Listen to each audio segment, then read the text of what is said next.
నమస్కారం, నా పేరు వైష్ణవి. బీసీఎన్ న్యూస్ కి స్వాగతం.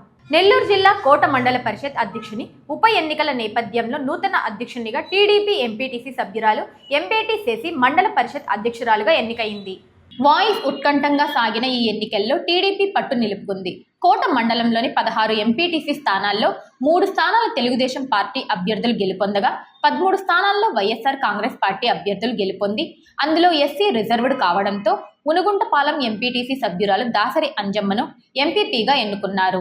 ఈ క్రమంలో దాసరి అంజమ్మతో పాటు మునుగుంటపాలెం ఎంపీటీసీ సభ్యురాలు ఇటీవల అనారోగ్యంతో మృతి చెందడంతో స్థానానికి ఉప ఎన్నికలు నిర్వహించారు. సుమారు 3 నెలల కాల పరిమితి ఉన్న ఈ ఎంపీపీ స్థానాన్ని దక్కించుకునేందుకు వైఎస్ఆర్ కాంగ్రెస్ పార్టీ, తెలుగుదేశం పార్టీలు గట్టి ప్రయత్నాలు చేశారు.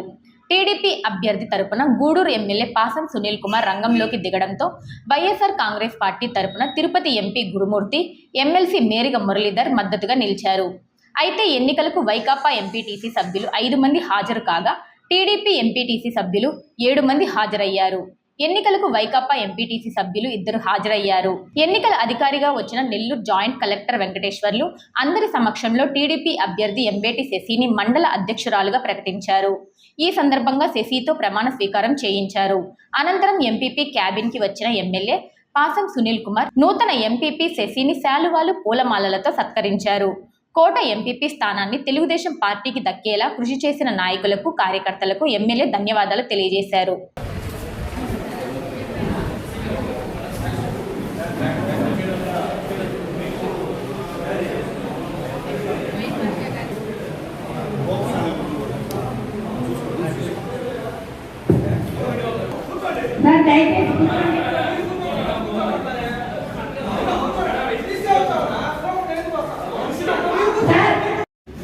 పొట్టి శ్రీరాములు, నెల్లూరు జిల్లా కోట మండల ప్రజా పరిషత్ అధ్యక్షులు అయిన శ్రీమతి ఎంపేటీ శశి అను నేను శాసనం ద్వారా ఏర్పాటు చేయబడిన భారత రాజ్యాంగం పట్ల నిజమైన నమ్మకం మరియు విధేయత కలిగి ఉండి నేను స్వీకరించబోతున్న విధిని నమ్మకంగా నిర్వహించదనని భగవంతుని పేర ప్రమాణం చేస్తున్నాను.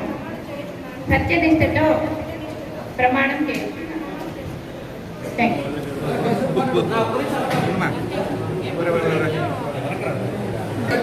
సార్ ఒక్క నిమిషం ఉండండి.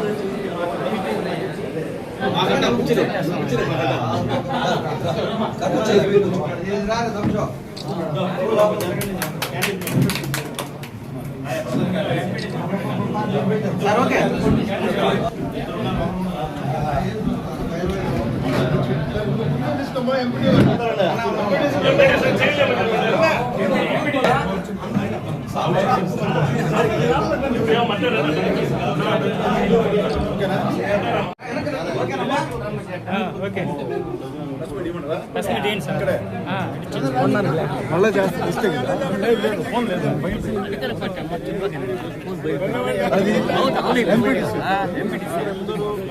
రాండి ముందు జై చంద్రబాబు నాయుడు గారు, జై తెలుగుదేశం పార్టీ కార్యకర్త. ఎందుకు చెప్తున్నా అంటే ఈరోజు ఈ ఎంపీపీ విజయం తెలుగుదేశం పార్టీ కార్యకర్తల సహాయ సహకారం జరిగిందని చెప్పేదానికి చాలా ఆనందంగా ఉంది.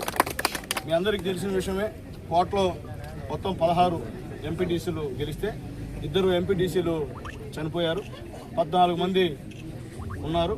దాంట్లో మొట్టమొదట మా దశన్న మా తెలుగుదేశం పార్టీలోకి వచ్చిన తర్వాత ఇప్పుడు గెలిచినటువంటి శశమ్మ ఎంపీటీసీ ఆ రోజు మాతో వచ్చేసారు. దశన్న ఎప్పుడు వచ్చాడు? ఎలక్షన్ ముందే వచ్చారు. ఎందుకంటే వాళ్ళు ఏదో మాట్లాడుతున్నారో చెప్తున్నా, ఆయన ఎలక్షన్ ముందే మా పార్టీలోకి వచ్చి అప్పుడే తెలుగుదేశం పార్టీ అయిపోయింది మాకు. తర్వాత మా వినోదయ్య తెలుగుదేశం పార్టీలోకి వచ్చారు, అప్పుడు 2 ఎంపీటీసీలు తెలుగుదేశం పార్టీలోకి వచ్చారు. ఎప్పుడు జరిగింది ఇది? ఎన్ని నెలలు సార్ మీరు వచ్చే? 1 ఇయర్ అయింది. అర్థం చేసుకోండి, ఇప్పుడు ఏంటి ఏ పార్టీ పక్క గెలిచారు ఎటు పోయారంటే అప్పుడు వాళ్ళ నాయకుల ప్రకారంగా వాళ్ళు మా పార్టీలో జాయిన్ అయ్యారు కాబట్టి వాళ్ళు మా వాళ్ళే. కొత్తగా మేమేం చేసేయలేదు. ఆల్రెడీ మేము ఆల్రెడీ ముగ్గురు ఉన్నాం తెలుగుదేశం పార్టీ పక్క. ఇక్కడ కోటలో ముగ్గురు గెలిపించున్నాం. మొత్తం మీద ఈరోజు ఒక సిద్ధవరం సర్వీన్ ఎంపీటీసీ గారు ఎస్టీ పేద మహిళ, ఆమెకు ఇంతవరకు కూడా ఒక్క పని కూడా కాల. ఎంపీటీసీ గెలిచింది కానీ ఒక్క పని కూడా కాల. ఆమె వచ్చి నేరుగా సార్ నేను మీతో ఉంటాను సార్, నేను తెలుగుదేశం పార్టీలో చేస్తాను సార్ అని చెప్పిన తర్వాత ఆమెను గౌరవంగా ఆహ్వానించాం. ఎందుకంటే మా పార్టీ ఎస్సీ ఎస్టీ బీసీ మైనార్టీల పార్టీ కాబట్టి పేద కులానికి చెందిన వాళ్ళు వచ్చి మేము వస్తాం సార్ అంటే ఖచ్చితంగా ఆహ్వానిస్తాం. అట్లా ఆహ్వానించాం.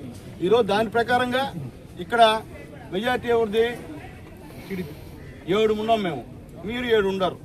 7 మంది వచ్చారా చెప్పండి. దానికి మేమేదో మొదలపు చేసామని ఆడి చేరి ఏ పక్క గెలిచారు అవన్నీ ఎలక్షన్ ఆఫీసర్ చెప్పాల్సిన అవసరం లే.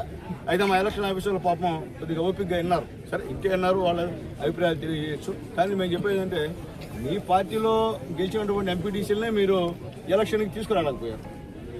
మీలో అసమర్థత పెట్టుకొని మమ్మల్ని నిందించడం అనేది మంచి పద్ధతి కాదని చెప్పి తెలియజేస్తున్నాం.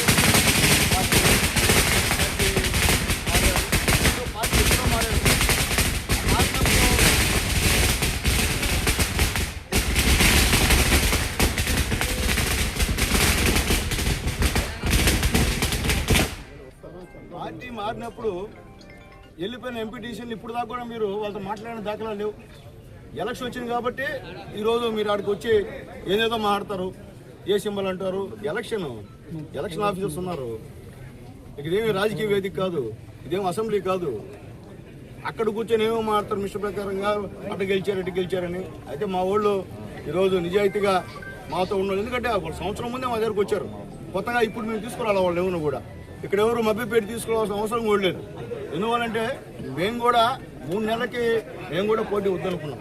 కానీ విధిలేని పరిస్థితి కాబట్టే ఇక్కడ పోటీకి వచ్చాను తప్ప వేరే విధంగా మేము పోటీకి పడలేదని చెప్పి కూడా నేను మళ్ళీ ఒకసారి తెలియజేస్తున్నా. మాకు ఈ పదవులపైన ఆశ అధికార పార్టీలో ఉన్నాం. మేము అనుకుంటే ఇక్కడ ఏమైనా జరుగుతుంది. అయినప్పటికీ ఎలక్షన్ ఇచ్చినారు ఈ తెలుగుదేశం పార్టీ కాబట్టి మామూలుగా అయితే ఎలక్షన్ ఆపుకుంటారు తప్పకుండా. కానీ మా పార్టీ కాబట్టి ఎలక్షన్ డేట్ ఇచ్చేశారు పై నుంచి ఎలక్షన్ కమిషన్. 4వ తేదీ ఎలక్షన్ జరుగుతుంది. అటప్పుడు ఏం చేయాలా? ఖచ్చితంగా మేము వచ్చి మా వాళ్ళు వచ్చి మనకు పెడదాము, మనం గెలుస్తాము అని చెప్పిన తర్వాత సరే చూద్దామనే ఉద్దేశంతో పెట్టిన తర్వాత లోకల్గా ఇక్కడ మా సర్రు, మా జలీబ్, మా మోహన్ ఉన్న, మా మధు యాదవ్ వీళ్ళందరూ కూడా ముఖ్యంగా మా పార్టీ అందరూ నడిపించాడు. పార్టీ ధైర్యంగా నడిపించి నేనున్నా అనేటువంటి ఉద్దేశంతో అందరినీ వల్ల కూడా మా కావచ్చు, మా సురేష్ కావచ్చు, ఎంపీటీసీ ఏకపక్షంగా మాట్లాడారు. ఎలక్షన్ జరుపుతారా మీ ప్రశ్న వాళ్ళు కావాలని. ఎందుకంటే మీ ఎంపీటీసీలని నిలబెట్టుకోలేకపోయారు. దానికి ఎవరు జవాబుదారు? మీరు ఎడుచేసి ఊరికే అది ఇదంటే అది నమ్మే పరిస్థితి లేరు. మేమేమైనా దౌర్జన్యంగా తీసుకుంటే మిమ్మల్ని తెలియాలి కదా. వాళ్ళలో ఏమన్నా దౌర్జన్యంగా మేము తీసుకున్నాం. ఒక ఎంపీ వచ్చాడు, మిమ్మల్ని తెచ్చారు కదా వెనకాల. ఎవరు వచ్చారా మీరు అర్థం చేసుకోండి. ఎందుకంటే గవర్నమెంట్ పైన విసిగిపోయారు జనాలు. ఉంటే ఓట్లలో ఒక అభివృద్ధి కార్యక్రమం జరగదనేటువంటి విషయాన్ని అందరికీ తెలుసు. కాబట్టి ఈరోజు ఇక్కడ దశన్న అని కూడా మంచి నెల్లూరు జిల్లా కోట మండల ఎంపీపీ ఉప ఎన్నికల్లో టీడీపీ దిగజారుడు రాజకీయాలకు పాల్పడిందని వైఎస్ఆర్ కాంగ్రెస్ పార్టీ నెల్లూరు జిల్లా అధ్యక్షులు కాకాని గోవర్ధన్ రెడ్డి మండిపడ్డారు. కోట మండల పరిషత్ ఉప ఎన్నికల అనంతరం కాకాని గోవర్ధన్ రెడ్డితో పాటు తిరుపతి ఎంపీ గురుమూర్తి, ఎమ్మెల్సీ మేరిగ మురళీధర్, పేర్నాటి శ్యాంప్రసాద్ రెడ్డి మీడియాతో మాట్లాడారు. వైసీపీ బీఫామ్ పై గెలిచిన ఎంపీటీసీలను ప్రలోభాలకు గురి చేశారని, పార్టీ ఫిరాయింపులతో ఎంపీపీ పదవి దక్కించుకోవడంలో ప్రజాస్వామ్యానికి విరుద్ధమన్నారు. వెన్నుపోటు రాజకీయాలు టీడీపీకి కొత్తేమీ కాదని, పార్టీకి ద్రోహం చేసిన ఎంపీటీసీలకు ప్రజలే బుద్ధి చెబుతారన్నారు. వైసీపీకి కట్టుబడి నిలిచిన ఎంపీటీసీలకు అండగా ఉంటామన్నారు. కోట ఉప ఎన్నికల్లో చంద్రబాబు రాజకీయాలు మరోసారి బట్టబయలు అయ్యాయని 4 నెలల పదవి కోసం రాజ్యాంగ స్ఫూర్తిని తొంగలో తొక్కారని మండిపడ్డారు. ప్రజా మద్దతుతో గెలిచే ధైర్యం లేక అధికార పార్టీ అడ్డదారులు తొక్కుతోంది. అధికారం శాశ్వతం కాదని, భవిష్యత్తులో టీడీపీకి ప్రజలు గట్టి గుణపాఠం చెబుతారని చెప్పారు. ఈరోజు చంద్రబాబు నాయుడు గారు ఎన్నికల్లో నెగ్గినట్టుగా ప్రకటించినటువంటి 2 సంవత్సరాలు పూర్తయింది. ఈ 2 సంవత్సరాల్లో చంద్రబాబు నాయుడు ఏ విధంగా అయితే ప్రజలకు వెన్నుపోటు పొడిచాడో అదే పంతాలో మరొకసారి కోట మండల పరిషత్ ఎన్నికల్లో తెలుగుదేశం పార్టీ ప్రజాప్రతినిధులకు వెన్నుపోటు పడడం జరిగింది. ఇది రాజ్యాంగం ఎంత అపహాస్యం పాలవుతుంది అంటే, ఇది మండల పరిషత్ ఎన్నిక. 16 మందిలో 13 మంది వైఎస్ఆర్ కాంగ్రెస్ పార్టీకి సంబంధించినటువంటి అభ్యర్థులు గెలిచారు. 3 తెలుగుదేశం పార్టీకి సంబంధించినటువంటి అభ్యర్థులు గెలిచారు. అంటే కోట మండల ప్రజలు ఇచ్చినటువంటి తీర్పుకు భిన్నంగా ఏదైతే కోట మండల పరిషత్ ఉందో ఇది వైఎస్ఆర్ కాంగ్రెస్ పార్టీ ఉండాలా, వైఎస్ఆర్ కాంగ్రెస్ పార్టీకి సంబంధించినటువంటి వ్యక్తి మండల ప్రజా పరిషత్ అధ్యక్షుడిగా ఉండాలి అని చెప్పి ప్రజలు ఇచ్చినటువంటి తీర్పును బేఖాతరు చేస్తూ అపహాస్యం పాలు చేస్తూ ఈరోజు మీ ఇష్టారాజ్యంగా మా దగ్గర గెలిచినటువంటి వాళ్ళు, మా గుర్తు మీద గెలిచినటువంటి వాళ్ళు, జగన్మోహన్ రెడ్డి గారు బీ ఫారం మీద గెలిచినటువంటి వాళ్ళని ప్రలోభపెట్టి తీసుకువెళ్ళి ఈరోజు మేము గెలిచామనేటువంటి ఎంతకన్నా దిగజారుడుతనం, సిగ్గుమారినతనం, పిరికితనం, దొంగతనం మాకు ఉండదనేటువంటిది ఈ సందర్భంగా తెలియజేస్తున్నాం. ఎందుకంటే ఈరోజు ఒక 3 నెలలకు సంబంధించినటువంటి ఎన్నిక. మేము ఎందుకు వచ్చాము అంటే, ఈరోజు రాజ్యాంగ స్ఫూర్తి ఏదైతే ఉందో ప్రజాస్వామ్య పద్ధతిలో మా తరఫున గెలిచినటువంటి వాళ్ళని మీరు ఏ విధంగా తీసుకువెళ్తారు, ఏ విధంగా ఎన్నిక నిర్వహిస్తారు, ఏ విధంగా ఈ ఎన్నికకు సంబంధించినటువంటి విలువ ఉంది, దీనికి ఎటువంటి ప్రాముఖ్యత ఉంది, ఏ విధంగా మీరు మాకు సంబంధించినటువంటి వాళ్ళ దగ్గర బాహటంగా తెలుగుదేశం పార్టీ కండువలు వేసుకొని తీసుకొస్తారు. కాబట్టి మీరు గెలవలేనటువంటి వాళ్ళు, వైఎస్ఆర్ కాంగ్రెస్ పార్టీ కండువలు వేసుకొని గెలిచినటువంటి వాళ్ళు అధికారంలోకి వచ్చిన తర్వాత ప్రలోభాలకు లొంగి కొంతమంది స్వార్థపరులు మీ కండువాలు వేసుకుని వస్తే అది మీరు పెద్ద గెలుపుని చంకలు గుద్దుకుంటే అంతకన్నా దౌర్భాగ్యమైనటువంటిది మరొకటి ఉండదు. కాబట్టి అందుకనే మేము గెలుపోవటములతో సంబంధం లేకుండా, గెలుస్తామా లేదా అనేటువంటిది లేకుండా ఈరోజు మాకు సంబంధించినటువంటి వాళ్ళని గత కొద్ది రోజులుగా చూస్తున్నాం. మీరు 3 అయితే మా వాళ్ళు 13 మంది అయితే, 2 చనిపోతే 11 మంది ఉన్నారు. కొంతమంది పార్టీ ఫిరాయించినటువంటి నాయకులు ఎక్కడ అధికారం ఉంటే అక్కడికి పోయేటువంటి వ్యక్తులు ఉన్నారు. వాళ్ళతో పాటు కొంతమంది పోయారు.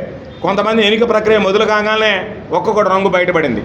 కాబట్టి ఈరోజు మేము కూడా ఒక నిర్ణయానికి వచ్చాం, మేధో మదనం చేసాం. పార్టీ కూడా ఒక నిర్ణయానికి వచ్చింది, జగన్మోహన్ రెడ్డి గారు కూడా ఒక నిర్ణయానికి వచ్చాడు. స్థానికంగా ఉండేటువంటి మా ఎంపీ గారు, ఎమ్మెల్సీ గారు, స్థానికంగా ఉండేటువంటి నాయకులు అందరూ కూడా మాట్లాడారు. ఖచ్చితంగా ఒకటే నిర్ణయానికి వచ్చాం. వెన్నుపోటుదారుడికి 1000 ఓట్లున్నా, నీతి నిజాయితీ కలిగినటువంటి వాడికి 4 ఓట్లున్నా, ఆ 4 ఓట్లు కలిగినటువంటి వాడికి రాబోయేటువంటి రోజుల్లో టికెట్ ఇస్తాం తప్ప వెన్నుపోటుదారులని, కుట్రదారులని ఎవరైతే పార్టీ కష్టకాలంలో ఉన్నప్పుడు ఫిరాయించి అధికార పార్టీ వైపు మొగ్గు చూపించారో అటువంటి వ్యక్తులను మాత్రం విడిచిపెట్టేది ఉండదు. భవిష్యత్తులో వాళ్ళకి మరలా అవకాశం కల్పించేది ఉండదు. ఎవరు ఎన్ని రకాలు మాట్లాడుకున్నా, ఎవరు ఎన్ని రకాలైనటువంటి వాళ్ళకి అష్యూరెన్సెస్ ఇచ్చినా ఈరోజు చెప్తున్నారు మాకు అధికారం ఉంటేనే అంటున్నారు. అధికారం ఉంటేనే అనేటువంటి వాళ్ళు, అధికారం లేకపోతే బ్రతకలేనటువంటి వాళ్ళు ఈరోజు ఆ రోజు మీరు చెప్పండి, అలా మేము అధికారం ఉన్నాం కాబట్టి మీ దగ్గరికి వస్తుంటే మేము ఇవ్వకుండా ఉండేవాళ్ళం. మా గుండెకి వస్తే జగన్మోహన్ రెడ్డి గారి, మా రక్తంకి వస్తే మాకు వైఎస్ఆర్ కాంగ్రెస్ పార్టీ అని మాట్లాడినటువంటి మీరు ఈరోజు ఇటువంటి దిగజారుడుతనాలకు పాల్పడితే దాని మీద నిలదీయాలి. గెలుపోవటంతో సంబంధం లేదు. ఎందుకంటే పార్టీకి మాకు కూడా గుణపాఠం రావాలి.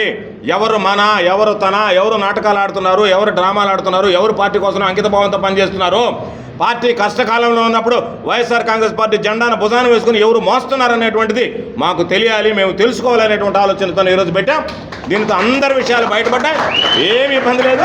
మండల పరిషత్ అనేటువంటిది, మండల పరిషత్ ఎన్నిక 3 నెలలు మా మండల పరిషత్ మేము దగ్గరగా 4 సంవత్సరాలు 9 నెలలు ఉన్నటువంటి వాళ్ళం. కాబట్టి 3 నెలలు మాకు లేనంత మాత్రాన జరిగేటువంటి లోటు ఏమిలే, జరిగేటువంటి నష్టం ఏమిలే. కాకపోతే చంద్రబాబు నాయుడు విధానం ఏ విధంగా ఉంది, చంద్రబాబు నాయుడు పరిపాలన ఏ విధంగా ఉంది, చంద్రబాబు నాయుడు చేసేటువంటి ఈ దుష్ట పరిపాలన, చంద్రబాబు నాయుడు నియంతృత్వం, చంద్రబాబు నాయుడు చేస్తున్నటువంటి వైఖరి, చంద్రబాబు నాయుడు వైఖరి ఇవన్నీ కూడా తెలియాలనేటువంటి ఆలోచనతో ఈరోజు దానికి సంబంధించి మేమందరం కూడా, నేను అదేవిధంగా సిఈసి మెంబర్గా ఉన్నటువంటి శ్యాంప్రసాద్ రెడ్డి గారు, ఇక్కడ ఉన్నటువంటి మా గురుమూర్తి గారు, శాసన మండలి సభ్యులుగా ఉన్నటువంటి ఇన్ఛార్జిగా ఉన్నటువంటి మురళీధర్ గారు, మేమందరం ఒకటే నిర్ణయం తీసుకున్నాం. ఏది ఏమైనా సరే కొంతమంది చెప్పారు అదట్ట ఇదిట్ట 2 నెలలు 3 నెలలు కాదు, 2 నెలల 3 నెలలు కాదు, రాజ్యాధికారంలో 2 రోజులైనా సరే మాకు ప్రజలు ఇచ్చినటువంటి హక్కుని ప్రజలు రేపు మమ్మల్ని ప్రశ్నించకూడదు. మేము మీకు ఇస్తే మీరు ఎందుకు పోరాడలేదు, మీరు ఎందుకు ఉదాసీనంగా వదిలిపెట్టారనేటువంటి మాట మేము వినకూడదు, వినిపించుకోకూడదు. అందుకనే ఆ పట్టుదలతోనే వచ్చాం. ఖచ్చితంగా ఈరోజు 100కి 100 రూపాయలు జగన్మోహన్ రెడ్డి గారి నాయకత్వంలో ఎవరో ఎంతమంది వస్తే ఈరోజు వైఎస్ఆర్ కాంగ్రెస్ పార్టీ జడిసేది బెడిసేది ఏముండదు. అందుకనే మేము దడవమో బెడవమో స్థానికంగా ఉండేటువంటి నాయకులు కార్యకర్తలు ధైర్యంగా ముందుకు కదలండి, మీ వెన్నంటి మేముంటాం. వైఎస్ఆర్ కాంగ్రెస్ పార్టీ వారసత్వం జగన్మోహన్ రెడ్డి గారి గుండె ధైర్యం అనేటువంటిది సందర్భంగా మీ అందరికీ మనవి చేస్తూ ఖచ్చితంగా ఈరోజు జరిగినటువంటి దాంట్లో ప్రజాస్వామ్య అపహాస్యం పాలైంది. ఇంతకన్నా దురదృష్టం చంద్రబాబు నాయుడు 2 ఏళ్ళు పూర్తి చేసుకున్నటువంటి సందర్భంలో ప్రజలకు వెన్నుపోటు పడడం కాకుండా మరొక దుర్మార్గమైనటువంటి దానికి తెరలేపాడు. దానిలో భాగంగా ఈరోజు మేము వస్తున్నామని చెప్పి తెలిసి ఈరోజు వైఎస్ఆర్ కాంగ్రెస్ పార్టీ నాయకులు కార్యకర్తలు దడవకుండా బెదరకుండా అధికారంలో ఉన్నటువంటి తెలుగుదేశం పార్టీ కన్నా అధిక స్థాయిలో రోజు వైఎస్ఆర్ కాంగ్రెస్ పార్టీ శ్రేణులు రోడ్డు ఎక్కారు, మా వెంట నడిచారు అంటేనే జగన్మోహన్ రెడ్డి గారి ప్రపంచంలో రాబోయేటువంటి రోజుల్లో ఎవరు అడ్డుకోలేరు ఆపలేరు అనేటువంటిది స్పష్టమవుతుంది. కాబట్టి ఈ ప్రజాస్వామ్యానికి వ్యతిరేకంగా అప్రజాస్వామిక పద్ధతిలో కోట మండల పరిషత్ ఎన్నికైతే జరిగిందో అధికారులు కూడా జిల్లా కలెక్టర్ గారు కూడా దీని గురించి సమీక్షించాల్సినటువంటి అవసరం ఉంది, పరిశీలించాల్సినటువంటి అవసరం ఉంది, రాజ్యాంగపరమైనటువంటి చర్యలు తీసుకోవాల్సినటువంటి అవసరం ఉంది. అంతే తప్ప అధికార బలాన్ని చూసో అధికారాలు మాట్లాడేటువంటి అధికారు ఉండేటువంటి వాళ్ళు మేము అధికారంలో ఉన్నామని చెప్పి వాళ్ళు బెదిరింపులకో బ్లాక్మెయిల్కో మీరు భయపడి అధికారులు విధులు నిర్వర్తించకపోతే అది కూడా పెద్ద పొరపాటు చేసినటువంటి వాళ్ళతో అధికారం ఎవరికి శాశ్వతం కాదనేటువంటిది గుర్తుంచుకోండి. అధికారం ఈరోజు ఉండొచ్చు, రేపోవచ్చు. మేము శాసనసభ్యులుగా ఉన్నాం, మంత్రులుగా ఉన్నాం, ఈరోజు మాజీలు అయ్యాం. అయినా సరే పార్టీ ఏదైతే మాకు అవకాశం కల్పించిందో ఆ పార్టీని గుర్తుంచుకొని ఈరోజు జగన్మోహన్ రెడ్డి గారి కోసం కోటకు వచ్చాం. మేము అందరం కలిసి తిరుపతి నుంచి గురుమూర్తి గారు రాత్రి వచ్చారు. శాసనమండలి సభ్యులుగా ఉన్నటువంటి మురళి గారు, స్థానికంగా ఉండేటువంటి నాయకులు అందరూ కూడా కలిసి నిన్నటి నుంచి అదే పనిలో ఏ విధంగా దీన్ని బయట వేయాలి, ఏ విధంగా వీళ్ళు చేసినటువంటి మోసాలు బయటపడాలనేటువంటి ఆలోచన చేశాం. ప్రజలందరికీ అర్థమైంది ఇది మోసపూరితమైనటువంటి ప్రభుత్వం, కుట్రపూరితమైనటువంటి ప్రభుత్వం, ప్రజాస్వామ్య విలువలైనటువంటి ప్రభుత్వం. మహనీయుడు బిఆర్ అంబేద్కర్ గారు రచించినటువంటి రాజ్యాంగం భిన్నంగా నారావారి రాజ్యాంగం అమలవుతున్నటువంటి రాష్ట్రం. ఎమర్జెన్సీలో కానీ లేదా గతంలో ఎప్పుడన్నా బ్రిటిష్ పరిపాలనలో కానీ చూడలేమనుకున్నటువంటి అనేక రంగమైనటువంటి సంఘటనల్ని ఈరోజు చూడగలుగుతున్నాం. ఇది నిజంగా ప్రజాస్వామ్యంలో ఒక బ్లాక్ డేగా మేము భావిస్తున్నాం. ఖచ్చితంగా దీనికోసం రాబోయేటువంటి రోజుల్లో వైఎస్ఆర్ కాంగ్రెస్ పార్టీకి సంబంధించి ఇప్పటికే చెప్పాం. జగనన్న 2.0లో వైఎస్ఆర్ కాంగ్రెస్ పార్టీకి సంబంధించినటువంటి కార్యకర్తలకు అత్యధిక ప్రాధాన్యతనిస్తామని అదే మాట కట్టుబడి ఉంటాం. జగన్మోహన్ రెడ్డి గారి నోటుకుండా మాట వస్తే శిల మీద చెక్కినటువంటి శాసనం లాంటిది. చంద్రబాబు నాయుడు లాగా నోటుకుండా మాట వస్తే నీటి మీద గీసినటువంటి రాతలాగా ఉండదనేటువంటి విషయాన్ని సందర్భంగా గుర్తు చేస్తూ ఏది ఏమైనా నీతిగా నిజాయితీగా ఎవరు ఎన్ని రకాల ప్రలోభాలు పెట్టినా భయపెట్టినా బెదిరించినా లొంగకుండా అదరకుండా బెదరకుండా మా ఎంపీటీసీ సభ్యులు సోదరుల సోదరిమణులు మా వెన్నంటి ఈరోజు మా వెనక కూర్చుని ఉన్నారు. వాళ్ళకి ఒక్కసారి జగన్మోహన్ రెడ్డి గారి పక్షాన వైఎస్ఆర్ కాంగ్రెస్ పార్టీ పక్షాన హృదయపూర్వకమైనటువంటి ధన్యవాదాలు తెలియజేసుకుంటూ ఇది ప్రజాస్వామ్య స్ఫూర్తి, ఇది ప్రజాస్వామ్యంలో ముందడుగు వేయాల్సింది. మహిళలు పాపం నిన్నటి నుంచి మా దగ్గర ఉన్నారు, పోరాడారు. చాలామంది సంతోషం. అయ్యా ఎవరు ఎన్ని చెప్పినా సరే జగన్మోహన్ రెడ్డి గారిని మేము వదిలిపెట్టమని చెప్పి స్వచ్ఛందంగా ముందుకు వచ్చినటువంటి ఎంపీటీసీలు. కాబట్టి ఇటువంటి వాళ్ళతోనే భవిష్యత్తులో మేము ప్రయాణం చేస్తాం, ఇటువంటి వాళ్ళని నమ్ముకునే ప్రయాణం చేస్తాం. ఈ రోజు అయితే వైఎస్ఆర్ కాంగ్రెస్ పార్టీ జెండాను భుజాన వేసుకుని మోసారో మా ఎంపీటీసీలు ఎవరైతే నిలబడ్డారో రేపు ఏ అవకాశం వచ్చినా సరే వాళ్ళని మా భుజాల మీద వేసుకుని వేయడానికి సిద్ధంగా ఉన్నామని చెప్పి ఈ సందర్భంగా మనవి చేస్తూ జరిగినటువంటి ఈ దుశ్చర్య ఏదైతే ఉందో దీన్ని ఖండిస్తున్నాం, గర్హిస్తున్నాం. ప్రజాస్వామ్యం లేదు బ్లాక్ డేగా అభివర్ణిస్తున్నాం. తప్పనిసరిగా ఎవరైతే కారకులైనటువంటి వ్యక్తులు ఉన్నారో ఇటువంటి ఫిరాయింపులకి భవిష్యత్తులో భారీ మూల్యం చెల్లించుకోవాల్సినటువంటి పరిస్థితి ఏర్పడుతుందని హెచ్చరిస్తుంది. తెలుగుదేశం పార్టీ అధినేత చంద్రబాబు నాయుడు ఇచ్చిన అబద్ధపు హామీలను మేనిఫెస్టోను వైఎస్ఆర్ కాంగ్రెస్ పార్టీ నాయకులు దగ్ధం చేశారు. వెంకటగిరి నియోజకవర్గ వైఎస్ఆర్ కాంగ్రెస్ పార్టీ సమన్వయకర్త నేదురుమల్లి రామ్కుమార్ రెడ్డి బాలాయపల్లి మండల వైఎస్ఆర్ కాంగ్రెస్ పార్టీ కార్యాలయం ఆవరణంలో వైఎస్ఆర్సీపీ నేతలు కార్యకర్తలతో కలిసి టీటీడీ మేనిఫెస్టోలో దగ్ధం చేశారు. ముందుగా మేనిఫెస్టోలో పొందుపరిచిన పథకాలు అమలు పరచకపోవడంపై నిరసన వ్యక్తం చేశారు. ఈ సందర్భంగా కూటమి ప్రభుత్వ వైఖరిపై నేదురుమల్లి రామ్కుమార్ రెడ్డి మండిపడ్డారు. ఎన్నికల ముందు ఇచ్చిన ఒక హామీ కూడా కూటమి ప్రభుత్వం అమలు చేయలేదన్నారు. బాబు మాటలకు మోసపోయిన రాష్ట్ర ప్రజలు ఇక నమ్మే పరిస్థితిలో లేరన్నారు. ఇప్పుడు ఎన్నికలు వచ్చినా వైఎస్ఆర్ కాంగ్రెస్ పార్టీని గెలిపించుకోవడానికి ప్రజలు ఎదురు చూస్తున్నారని తెలిపారు. కూటమి నేతల అక్రమ కేసులు, దౌర్జన్యాలకు కార్యకర్తలు, నాయకులు ఆందోళన చెందొద్దని ఎల్లవెల్లలా అండగా ఉండనున్నట్లు భరోసా కల్పించారు. మాట ఇస్తే మాట తప్పని కుటుంబం నేదురుమల్లి కుటుంబంగా చెప్పారు. ఈ కార్యక్రమంలో మండల అధ్యక్షుడు వెందోటి కార్తిక్ రెడ్డి, నాయకులు, కార్యకర్తలు పాల్గొన్నారు.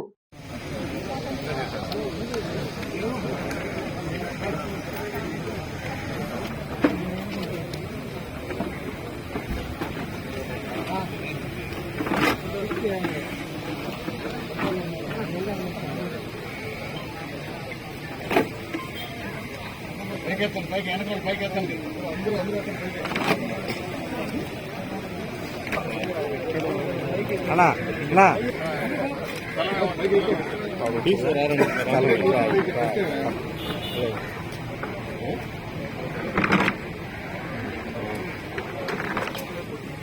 మోసాలు చేసి హామీలు ఇస్తే ఏం చేస్తారయ్యా? పడేస్తారు. నెరవేర్చలేని హామీలు చెత్తకుండిలా వేస్తారు.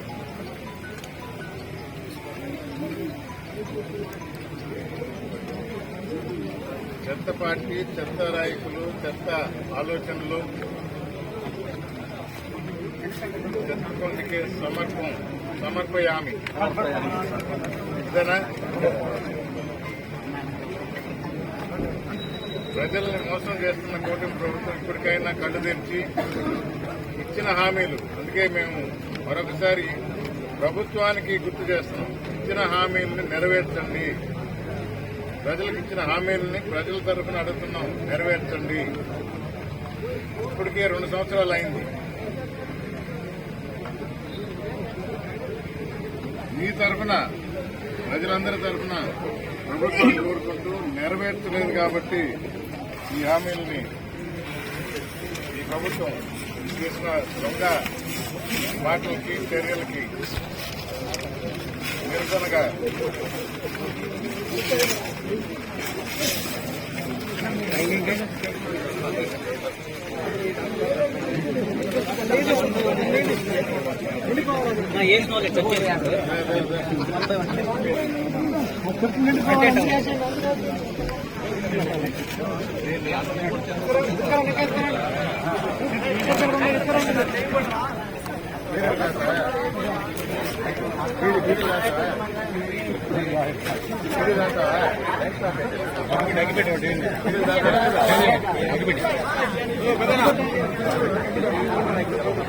ఒకటి తీసుకో.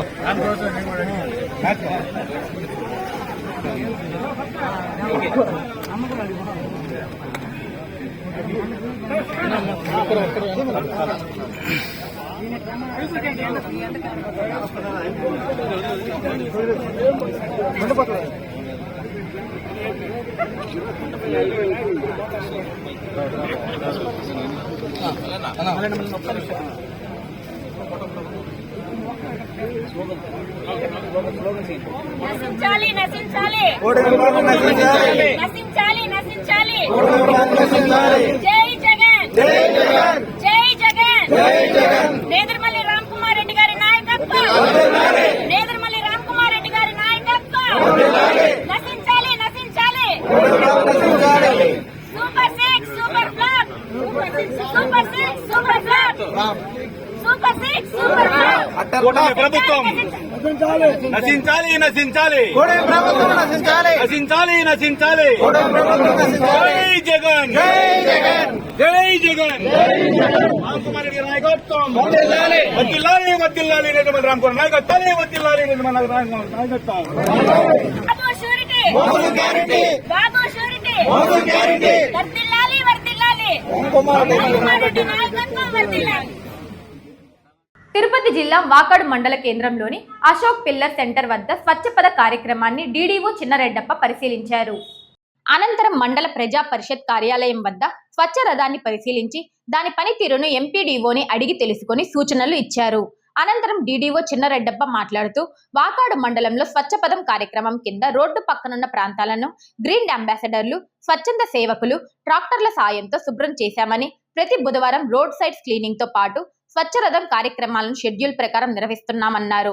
విలేజ్ ఫీల్డ్ సర్వేలు, చిన్న చిన్న సమస్యలు పరిశీలించి ఎంపీడీఓ దృష్టికి తీసుకెళ్లాలని, వార్డ్ మ్యాపింగ్, పెన్షన్ వంటి కార్యక్రమాలను కూడా పర్యవేక్షిస్తున్నామని డీడీఓ చిన్నరెడ్డప్ప తెలిపారు.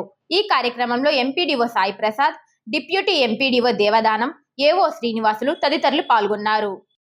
దానిలో భాగంగా ఈరోజు వాకాడు మండలానికి స్వచ్ఛపథం కార్యక్రమం మనకు ఇక్కడ కూడలిలో చేయడం జరిగింది. రోడ్ సైడ్ ఉండేటటువంటిది అక్కడ చేశారు. మన గ్రీన్ అంబాసిడర్స్ ఎవరైతే ఉన్నారో వీళ్ళందరూ పాల్గొన్నారు. ట్రాక్టర్స్ కూడా పెట్టుకొని దాని ప్రకారం చేశారు. ఈ విధంగా ప్రతి బుధవారం కూడా ఈ స్వచ్ఛపథం కార్యక్రమం రోడ్ సైడ్స్ అంతా కూడా క్లీనింగ్ చేసేటటువంటి కార్యక్రమం గురించి చూడడం జరిగింది. ఇక్కడ చేస్తున్నారు. అదేవిధంగా మనకు ఈ స్వచ్ఛరథం కార్యక్రమాలు కూడా షెడ్యూల్ చేసి ముందస్తుగా ఆ షెడ్యూల్ ప్రకారము ఈ స్వచ్ఛరథం కార్యక్రమాలు కూడా చేస్తూ ఉంటారు. అవి ఎంత మాత్రం ఇక్కడ చేస్తున్నారు అనేటటువంటిది అది కూడా చూడడం ఇప్పుడే మీ ముందరే చూడడం జరిగింది. దాని ప్రకారం విలేజ్కి వెళ్ళినప్పుడు విలేజ్లో కూడా చూడడం జరుగుతుంది. దాని ప్రకారం వీళ్ళు ఎంత పర్యవేక్షిస్తున్నారు, అసలు వెహికల్స్ ఇప్పుడే మన వాళ్ళు ఎవరో మిత్రులు కూడా అడిగారు స్వచ్ఛరథం కార్యక్రమం అది ఉందా ఎట్లా నడుస్తుందని చెప్పి. ఇది ప్రతి మండలంలో ఉంటుంది. సో దాని ప్రకారం ఈ స్వచ్ఛరథం కార్యక్రమం ఉందా, దాని ప్రకారం ఇక్కడ జరుగుతుందా లేదా, వెహికల్స్ ఉపయోగకరంగా ఉన్నాయా అంటే ఇప్పుడే స్వయంగా చూడడం జరిగింది. సో ఈ విషయం కూడా పరిశీలించడం జరుగుతుంది. అలాగే మనకు ఏదైనా ఇక్కడ చిన్న చిన్న సమస్యలు ఏదైనా ఉంటే, ఉదాహరణకి ఏదో కాలువ సమస్య ఒకటి పెట్టారు, దానిని నేరుగా వెళ్ళి ఫీల్డ్లో దాని ప్రకారం అక్కడే వాస్తవ పరిస్థితి చూడడం జరిగింది. దానికి సంబంధించి మన ఎంపీడీఓ గారికి ఆ సర్వేని తీసుకుపోయి అది పరిశీలించిన తర్వాత తదుపరి చర్య తీసుకోవడం జరుగుతుంది. రికార్డు ప్రకారం వివరాలు తీసుకున్న తర్వాత తదుపరి చర్య తీసుకోవడం జరుగుతుంది. సో ఈ విధంగా వచ్చినప్పుడు అన్ని విషయాలు చూడడం జరుగుతుంది. ఇది ఈ మండల పరిధికి సంబంధించి. అలాగే మనకు పై అధికారులు ఇచ్చేటటువంటి కొన్ని సర్వేలకు సంబంధించినటువంటిది ఇప్పుడు వార్డ్ మ్యాపింగ్కి సంబంధించినటువంటిది కానీ, అలాగే ఈ మండల పరిధిలో ఈ పెన్షన్ ఇంతటితో సమాప్తం. తిరిగి ప్రసారమయ్యే BCN న్యూస్లో మళ్ళీ కలుసుకుందాం. అంతవరకు సెలవు. నమస్కారం.